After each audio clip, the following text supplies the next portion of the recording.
Hello everyone. My name is Elise. Welcome to my channel. I hope you're all doing so good today. We are here to kick off the second episode of Now or Never, which is where I pick a cube from my bookshelves and I select some titles randomly off that shelf that I need to read now or never, meaning I need to read it or I need to unhaul it. And this is a way for me to try and get to some of those titles that I have just been languishing on my shelves, and hopefully I will enjoy most of what I'm reading. But I am no stranger to a DNF, so I'm happy to DNF a book and unhaul it if I'm not liking it. What I do is I select one of the cubes on my shelves, so you can kind of see some of the cubes behind me. I just separate them into fiction and nonfiction, paperback and hardcover. That's the only type of separation that I'm actually doing. And last time I specifically picked a cube that I rarely pull from. And this time I'm going to select a cube that I frequently pull from. So there's a lot more turnover in the books that you see there, and there's going to be some things that I've purchased more recently. This episode, we are going to be pulling from one of the middle cubes here. Specifically this cube over here. So I'll insert a little bit of a clip to show you what's on that shelf. All right, here is the shelf of books that we are looking at. So take a little peruse and we'll go back to picking. And what I did in the first episode and what I'll continue to do here is I read multiple books at one time, specifically via different formats. So I sort of need to have an audiobook and a physical book at least on the go at any given time. I'm also almost always reading a poetry book in addition to that, maybe even a short story collection in addition to that. That's not for this vlog. So I have separated out the titles on that shelf into two different bowls. This bowl is all of the books that there's not an audiobook currently available for. Not that there isn't one that exists, it's just not automatically available for me to get from my library, which is where I get my audiobooks. This bowl is the one where there are audiobooks currently available at my library for that book. Now, this time around, the audiobook bowl is much smaller than the non-audiobook bowl. I think there are only 5 titles that currently have an audiobook available from my library, and the rest are all ones that I would be reading physically. It's the exact opposite, I think, of the last round, which is much more indicative of the cube itself. So last time the cube was one that I don't pull from very often, so they were older books, meaning they were more commercial fiction, so more likely to have an audiobook that just exists, and because they're older, less likely to have a line of people waiting for them. So this shelf, it's mostly books that don't have an audiobook that exists at all, or it has a pretty long line if it does. This is actually more indicative of my shelves in general, and we shall see what I end up picking today. Now, if you were looking when I showed you the shelf closer up, there are a couple books that I'm scared of on this shelf, particularly Heavens and Earth by Carmen Bujosa. I love Carmen Bujosa. Her book, The Book of Eve, was my favorite book a couple of years ago. But this book in particular, I have picked it up once before and I was doing it as a buddy read, but the person I was buddy reading it with pretty quickly decided to put it down. And I also put it down because it has a framing device that I had just read in another book and it felt too similar, but it's also pretty impenetrable at the beginning. So if I get that one, we'll talk about it a little bit more. So that one I'm really nervous of. I'm also nervous for Yesterday by Juan Emar. I think that one is really strange and I don't know if it's going to be the right type of strange for me. And I remember someone commenting on my channel that they also found it not to be a good fit for them. I think it might have been Joe. Joe, if it was you, let me know. If it was someone else, let me know as well. But yeah, those are the two I'm nervous for. The one I really want to read is Pet. I've been wanting to read Pet by Catherine Chidgey for so long. There have just been other books that have gotten slotted above it, maybe for a video project or something like that. I would love to get that one. So let's go ahead, without further ado, let's dive in and actually select the book so I know what I'm going to be reading for this vlog. So let's do the audiobook first, since there's not a lot of options anyway. and I'm just gonna zhuzh it up a bit. And let's see, okay, I picked one. I'll show it to you first. Sarahland. Okay, very interesting. This is a good pick, I think. So Sarahland is a short story collection. Let me grab it really quick so I can show you. So Sarahland is a short story collection. This is by Sam Cohen, and this one is published by Grand Central Publishing. I love the cover of this. I have wanted to read this for so long, mainly because a couple of years ago, I did a rewatch kind of, but I hadn't seen all the episodes of Buffy the Vampire Slayer. And I know that this has a short story that centers around Buffy because all of these stories have to do with a Sarah in some way. So Buffy, famously played by Sarah Michelle Gellar, has a story about her, and I wanted to read it close to my rewatch of that, but I just never got around to it. So I'm really excited that this is actually pushing me to pick it up. And yeah, I'll be trying out the audiobook of this, which will be interesting. I don't know if it'll have a multicast narration or if it'll be just one person, but we shall see. Also, there's an adorable penguin bookmark in here, which I don't know where that came from, but very cute. Okay, so Sarahland is the first pick. Amazing. Now the second pick, so from the physical bowl, oh, I dropped one on the floor, so maybe that's the one that I'm gonna choose. Let me grab it. Okay, so here we go. This is the one that I dropped. What is this? Is it upside down? Living Things. Okay, I'm actually really excited about this as well. Let me grab it. So here we have Living Things by Munir Hachemi, translated by Julia Sanchez from the Spanish. This is published by Coach House Books, and I have really been wanting to read this. I've almost picked it up so many times, and I've specifically tried to read it around Halloween. Didn't have the time to get to it, so I'm very excited this is going to give me a push. This is, I think, kind of a literary horror book, and we're following a couple of friends who are just in the immediate aftermath of graduating, and they decide that they want to leave Madrid, where they're from, and have a kind of like carefree summer working in the grape harvest in France. But they end up working in factory farming. I'm not really sure how that happens. I think they kind of get swindled in some way, if I'm remembering. So they end up working in factory farming, and I think there's a lot of gore, and it's talking about the inhumane conditions for the workers and for the animals. And I do also think that some of the workers start to go missing. So there's kind of this like mysterious element of where the people are going. So I'm really excited to read this. Okay, so these are going to be the two books that I'll be reading for this vlog. Like in the previous one, if I finish one of these really quickly, I will pick another one from the bowl, but these two I will definitely be getting to. So my expectation is that I'm not going to DNF either of these, but I guess we shall see. So I will start reading and I'll check in with you once I have my first update. See you then.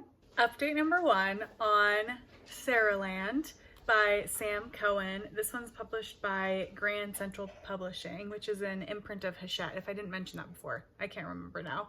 So I'm pretty far into this. It's going very quickly. I'm a little bit over halfway. I think I've read the first 5 stories and there's 10 in total, something like that. But the first 2 stories are particularly long. So I'm like 2/3 of the way into the book, even though I've only read half the stories. And this is so good. The first 2 stories I think have been my absolute favorite. I thought those were fantastic, but all of the stories I've thoroughly enjoyed. This collection is very subversive. It's got a lot of sexually explicit content. It almost feels similar to the short story collection, oh, what's the name? The Secret Lives of Church Ladies, which I know is much beloved. This one is definitely kind of like turning it up 5 notches. So if you really liked that collection, I think you could like this if you are okay with it being a little bit more campy, a little bit more gory, but there's lots of interesting narratives about girlhood and womanhood and them trying to break out of the stories that people are trying to put them in.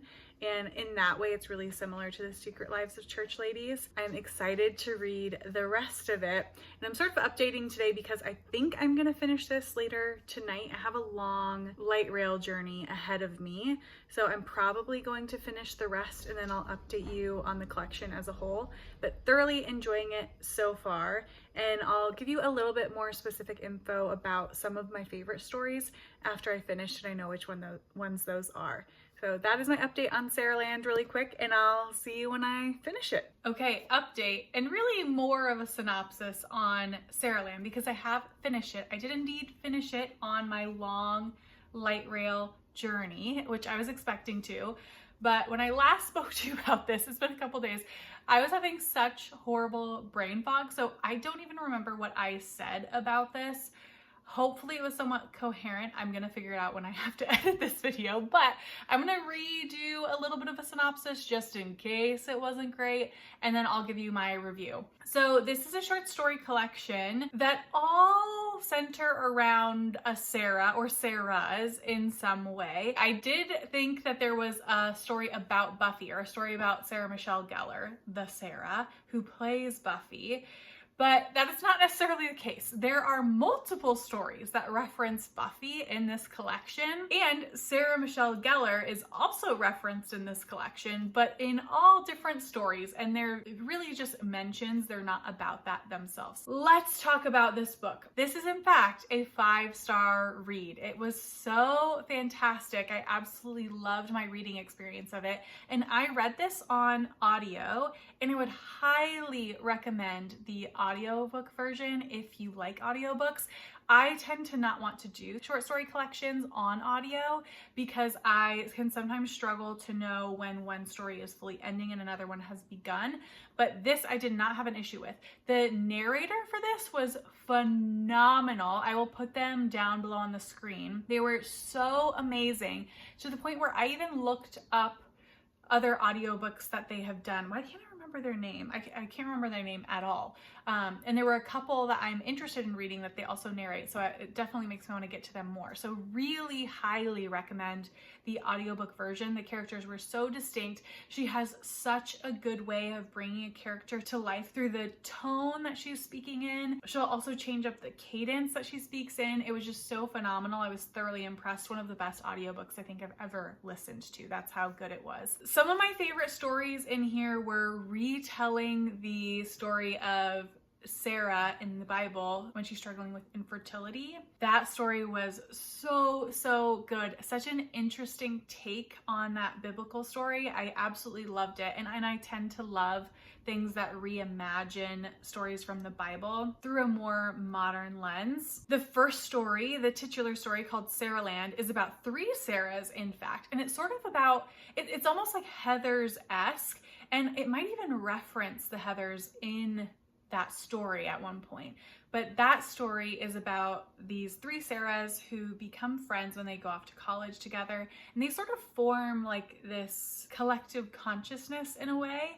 But one of the Sarahs doesn't truly feel like she belongs as a Sarah in that group, and she wants to be her own Sarah. And she meets this other woman in her dorm, and they start to form a friendship, and that gives her an opportunity to kind of self-actualize. Fascinating the way that it's told. Overall, I enjoyed this collection thoroughly. There were only a couple of short stories that I felt like were just okay.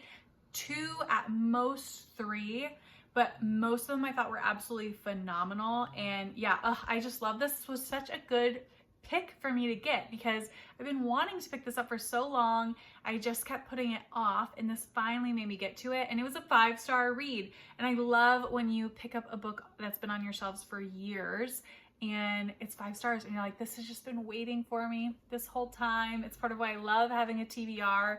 So yeah, this was fantastic. The thematic through lines in here, there's a lot about gender, and I would say like everything that's talking about is trying to subvert it in some way. There's a lot about sex and desire in here, again subverting heteronormative desire. The second story actually does that so well. It's about this young woman who starts working for a sex house, or essentially a brothel, you might call it. And she starts to find that she's really good at the work actually, and there's a particular niche that she really excels at, and her learning to kind of love herself through some of that work. All so fascinating.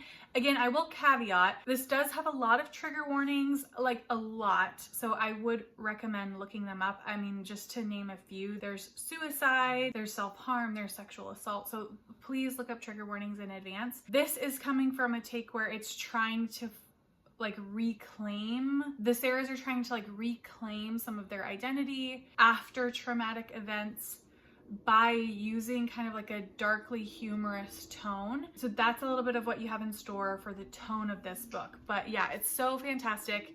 Highly recommend if any of the gibberish I just said, which I don't really know if that was coherent, is appealing to you. So that is Sarahland. But I am going to be starting the other book for this video very soon. So I will check back in with you when I have started it. And hopefully it's another huge win like this one was. So I will see you then.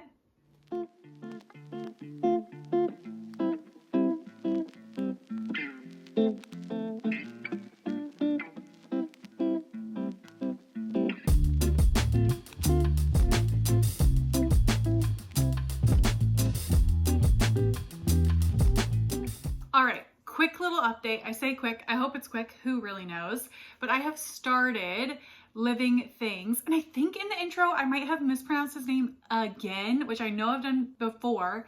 I keep thinking that this is a K. This is an R. It is in fact an R. So by Munir Hachemi, translated by Julia Sanchez. And I am only 2 chapters into this, but it's so short that I figured I would check in now before I got too far through. So I'm just on page 25, and I don't know how this one's gonna go. I'm like at the border of feeling like I might DNF this one, but I'm gonna give it at least another chapter, because 25 pages in, that's not a ton of room to give a book, and there's still potential with this. So the way that this opens up is almost through a preface. The author is talking directly to the reader, saying that everything he's going to write in this book is 100% the truth. And if you try to read into this book, if you try to create metaphors with what he's saying to provide subtext, that is not true, and he doesn't want you to do that. It's an interesting way to open, but the writing style is trying to mimic a journal, essentially. It's trying to mimic like the vernacular that people would speak in. So it's really choppy, grammatically incorrect. And that is, I'm struggling with that a little bit, because reading that is pretty challenging. So that's a little bit of why I'm feeling iffy so far. But this story seems to be revolving around his friend G. So there are 4 friends in total, including the author himself, the author of the journals that are going on in here. The setup so far is that they are in fact all going to travel to France together to get into the grape picking season after they've graduated. So they're about to do that, but we're getting some context on their class background. So G is the poorest of all of them. And then our journal author and another one of the friends are kind of like middle class. And then the 4th friend is like upper middle class. And our author is giving his best guess as to why each of them individually want to go on this journey to France, do manual labor in the first place. And that's really all we've had so far. Now, not only am I struggling with the way that it's written, which I normally really like journal entries, but this one is proving to be more challenging than some of the other ones that I read, but the vocabulary is also extremely challenging. So for example, he's used the word decalogue at least 3 times so far, and we're only 2 chapters in. So that's a little bit of what I mean when the vocabulary is pretty challenging. And it's an interesting choice, right? Because a journal author is saying that he is, you know, somewhat educated. He's definitely not the most educated person in the world. G is often reported as the smartest one in their group. So that's kind of an interesting choice. I'll have to see how that plays out in the end. But yeah, also a little bit of a struggle for me. And I'm assuming because we're mentioning G so much that G is going to die. I don't know. That's the vibe that I'm getting. I won't confirm or deny by the end if that's what actually happens, but that's the vibe I'm getting so far. So I'll leave it there for now. I'll keep going. Who knows if I'm going to DNF this or if I'm going to finish this. You're about to find out very shortly whether or not that's the case. And I'll check in with you all then. So I'm off to read. Okay, I have finished Living Things. So let me tell you about it. First of all, I'll say, whew, this one did not work for me. I honestly should have DNF'd it. There were a couple times along the way where I was like, oh, I'm thinking about DNFing it, but I'm always less likely to DNF an independent press book that I bought. But this one was definitely the case that it was not for me. And honestly, I do think there were some things that didn't quite work about this book.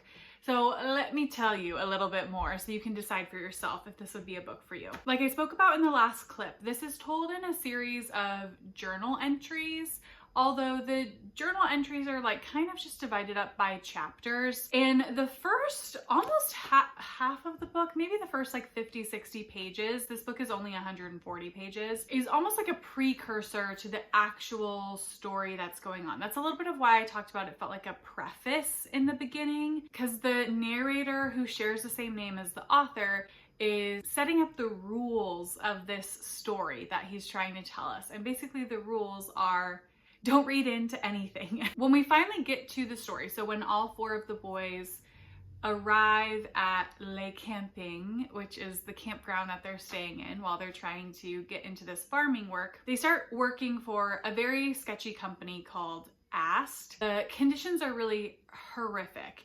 They're working with animals, specifically chickens, hence the chicken on the cover. And it is pretty bleak. It's pretty dark, but honestly is an accurate depiction of what some factory farming is like, what a lot of factory farming is like. And all of the men kind of respond to this in different ways, although we only get Munir's perspective, and he just kind of gives us one-liners about how the other boys are doing with it. As they continue to work these jobs in really sketchy conditions, Munir gets picked to work on a different type of job that still involves chickens, but it involves vaccinating them. And that experience is so horrific for M, he goes by M in the book, that he basically decides to go vegan afterwards. And again, all of the other men kind of have different reactions to that. The book basically progresses to like they start working for a different temp agency, doing different type of work that's maybe even more insidious than before, and on we go. To the side of that factory farming plot that's happening, we're getting the 4 men at the campground and basically acting like assholes, or you could say like animals. And it is pretty gross, I'll say. It's gross. They're horrible human beings to the people around them. And again, I think like the author's maybe trying to play on like the monstrousness that they're having to do at work, which is like translating to the monstrousness of how they're acting in their own lives. But we're told not to read into it. So it's like this push and pull of you maybe want to read into some things. You've explicitly been told not to. I ultimately didn't think that worked for the novel. And it just felt like if I take this at face value, it's not that great. Like it's just not that great. And the content is pretty hard to consume. So if the content is truly going to be that challenging for me to have to bear witness to, I want there to be a really meaningful payoff for me. And as a reader, I just didn't feel like I got that. This felt pretty indulgent to me on the author's part. And I also don't really like that in stories, and just felt like this didn't have enough to say. These men kind of act abhorrent in many, many ways, and they just don't see any problem with the way that they're acting. There's no remorse. It just is not pleasant to read, and I didn't get much out of it. So again, this probably should have been a DNF for me, but I persevered, partially because it's so short, and I will be unhauling this one. So let's do a little quick review now that I finished the books for this video. We had an absolute stunner of a book with Sarahland. I have still continued to think about this. It is so spectacular. I urge you, if you have ever considered reading this, please pick it up and please read it via audio. I do truly think this could be my favorite audiobook I've ever listened to. It's that good. I will reread this eventually, I know that, and I do think this might be in my favorite books of the year. I would suspect that it will be. So that's Sarahland. And then we had Living Things, which ultimately was not for me, and I will be getting rid of it. But that's what this challenge is for, right? I'm trying to get through some of these books on my shelves, decide if I want to keep them or not, and that was definitely a success in this video. So please let me know if you have read either of these books and what you thought about them, or if you're interested in reading either of the books. And I do think ultimately I'm happy with this series kind of forcing me to grab some things, because again, this one I've thought about picking up so many times and just have never done it. And I can't believe this was just sitting for me on the shelves, and it was such an amazing experience. So Now or Never is working for me, and I'm gonna continue the series throughout the year. So we'll see what the next episode has in store for me, and I will see you all then. Bye.